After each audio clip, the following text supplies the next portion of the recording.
Welcome back to our channel MR creations. ఇవాళ మీ ముందుకి కందగడ్డ హల్వా. కందగడ్డ, షుగరు, మిల్క్, ఇలాచి, జీడిపప్పు, నెయ్యి. ముందుగా స్టవ్ ఆన్ చేసుకొని పాన్ పెట్టుకొని నెయ్యి వేసుకోవాలి. వేడైన తర్వాత జీడిపప్పులు లైట్గా ఫ్రై చేసుకొని పక్కన పెట్టుకోవాలి.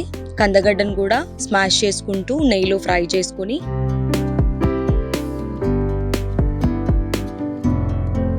చిన్నపిల్లలు కూడా ఈజీగా తినేస్తారు. Very high fibre food. Sugar add చేసుకుని ఇలాచీ వేసేసి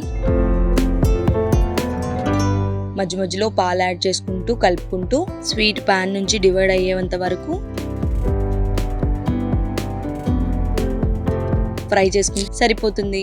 వేడివేడిగా కందగడ్డ హల్వా రెడీ. ఫైనల్ గా జీడిపప్పులతో గార్నిష్ చేసుకుని తినేస్తే ఎంతో యమ్మీగా ఉండే కందగడ్డ హల్వా రెడీ. వీడియో నచ్చితే do like, share, comment and subscribe. You all.